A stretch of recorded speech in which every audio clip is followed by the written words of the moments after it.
امروز در ناحیه اسماعیل سامانی پایتخت با اشتراک اساسگذار صلح و وحدت ملی پیشوای ملت پرزیدنت جمهوری تاجیکستان محترم امامعلی رحمون و رئیس شهر دوشنبه محترم رستم امامعلی به مرحله دوم ایستگاه آبپولایی و آب تامین کنی خودجاری کارخانه واحد دولتی آب و کاریزی دوشنبه آغاز رسمی بخشیده شد.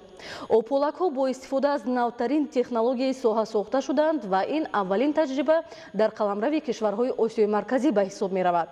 با صفت بلند، تکشین و بی‌ضرر شدن آب در ایستگاه مذکور در سمت حفظ سالمی اهالی نیز اقدامی نتیجه بخش است که عملی کرده می شود. گزارش عبدالحمید نظیر و بهادر استم.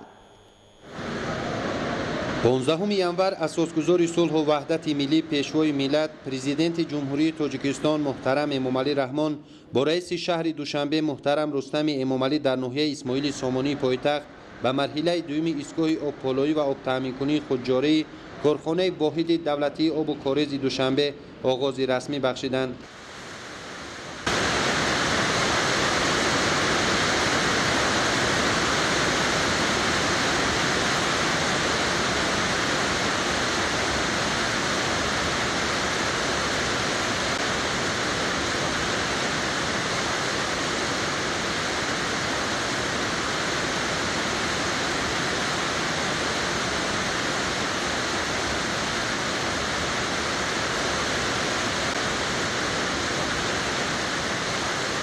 تدبیر مذکور در اساس دستور سفارش‌های به واسطه پیشوای ملت محترم امامعلی رحمان در چهارچوبه 10 ساله بین المللی عمل آب برای رشد استوار سالهای 2018-2028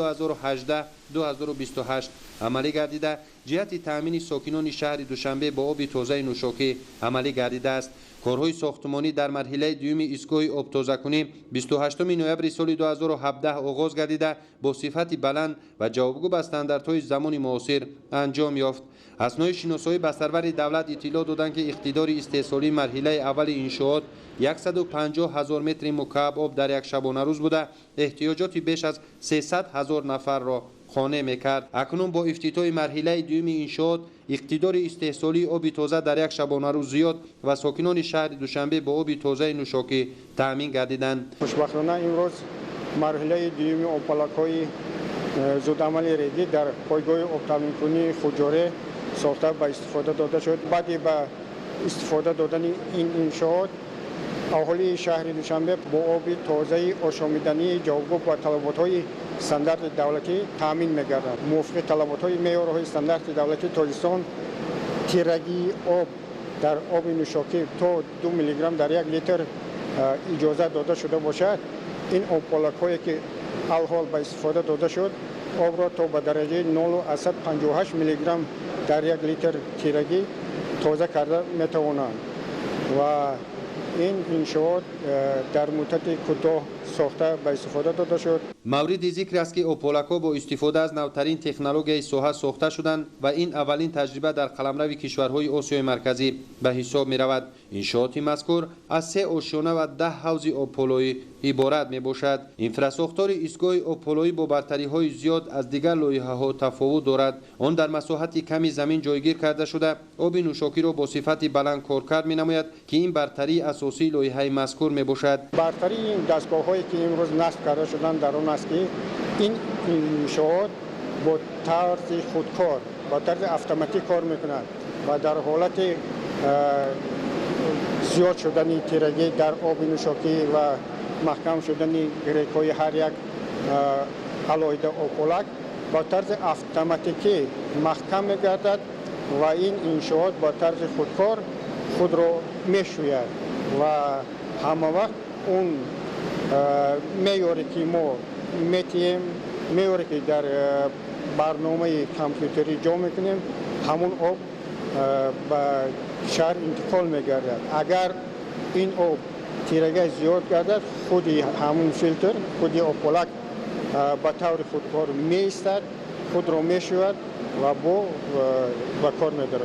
خوشبختانه این همه ساختمان این انشاءات ها با جهد و جلاش خود سرور دولت جمهوری تاجیکستان سرداری با تلاش های رئیس شهر بود که مقصد گذاشته شد که شهر دوشنبه باید با آب صفتناک استانداردی تامین کرده شود. ضمن بازدید از ایستگاه آبپولوی پرزیدنت مملکت محترم امامعلی رحمان توجه مسئولان را به بلند برداشتن صفت آب و تامین کردن اهالی با آب تازه نوشاکی جلب نمودند. به اندیشه پیشوای ملت تاجیکستان کشوری سیراب است و در شرایط امروزه با نظرداشت منفعت‌های نسل‌های آینده باید راه‌های استفاده ثمرناک و صرفه‌کارانه و مناسبت احتیاطکارانه با ذخیره‌های آبی عاقلانه استفاده گردد. امروز در دایره دام‌های سازنده رئیس شهر دوشنبه محترم رستم امامعلی در خود کارخانه آب و کاریز شهر دوشنبه یک چند انشاءات‌های مهمی برای بهتر گرداندن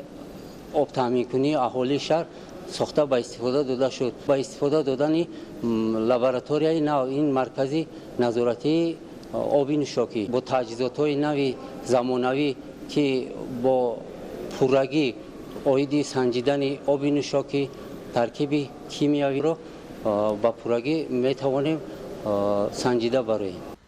ساختمان آبپولک‌های زودعمل ریگی با مقصد از بین بردن مشکلات و نارسایی‌های موجوده در بخش آبتازه‌کنی و به‌ضررگردانی آب نوشاکی آغاز گردیده بود.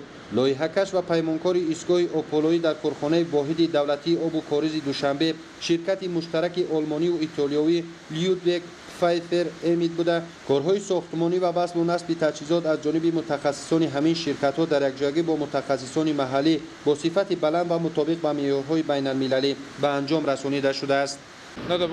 با استفاده دادن انشاءات مذکور آید به پالایش آب برای بهتر نمودن صفت آب که از این انشاءات اهالی دوشنبه تامین می‌گردد کمک خواهد رسانید. ما البته نقشه های بزرگ داریم جهت بهتر نمودن صفت تامینات آب هم در شهر دوشنبه و هم در بدنی و اینچنین کم کردن تلفات کوشش های علاوه‌ای به خرج دهیم. برای به این مقصدها رسیدن ما باید که به جبهه‌های گوناگون فعالیت اعتبار دهیم. پیش از همه بهتر نمودن انفراستراکچور و اینچنین ساختن انشاءات‌های به این ماننده که امروز به استفاده داده شد و با مسئله رشد اینستیتوشنالی کارخانه‌ها آید به تامینات آب اینچنین باید اعتبار داده شود.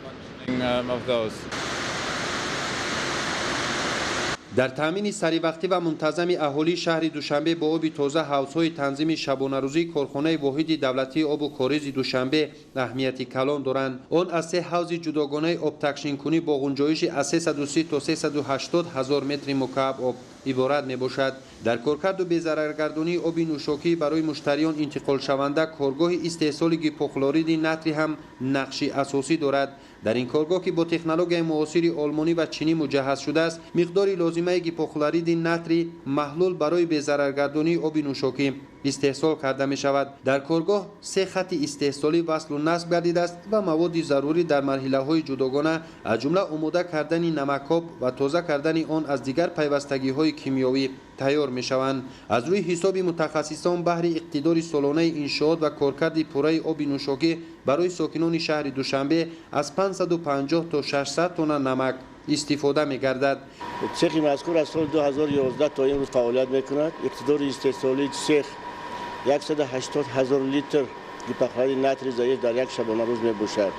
در اینجا تجهیزات هایی که استفاده هستند 3 تجهیزاتی هستند که هر کدام باید 60,000 لیتر در یک شبانه روز استحصال می کند. برای تامینات شهر دوشنبه و به‌ضررگردانی آب نوشامیدنی که در شهر دوشنبه لازم می باشد در یک شبانه روز از 60 تا 65,000 لیتر گیپوکلورید نتری ضعیف استفاده برده می شود. اساساً استحصالاتی که در اینجا به راه مانده شده است از حساب نمک آشی وطنی استفاده برده می شود. در سالهای پیش تا ساخته شدن این کارخانه برای به‌ضررگردانی آب شهر دوشنبه کلور مایع را از کارخانه‌های بیرون از جمهوری از ازبکستان از شهر فدراسیون روسیه آورده می شود.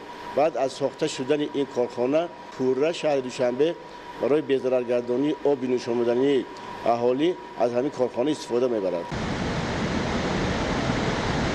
علاوه به کارهای انجام داده شده در این انشاءات همچنین ساختمان بینای معموری، بینای ایستگاه ترانسفورماتوری، کارگاه اتوماتیکی کوآگولاسیون و فلوکولاسیون، بنیاد انبار پایگاه و کشانیدن خط قبور قطرش از 1000 تا 1600 میلیمتر در مسافه 1.1 کیلومتر اجرا گردیده است. انشاءات مذکور در ادامه تدبیرهای سازنده و بنیادکارانه رهبریت عالی دولت و حکومت مملکت و مقامات اجرایی حاکمیت دولتی شهر دوشنبه به استقبال سزاوار جشن 30 سالگی استقلالیت دولتی جمهوری تاجیکستان صورت گرفته با مقصد تامین نمودن ساکنان پایتخت با آب تازه نوشاکی عملی گردید.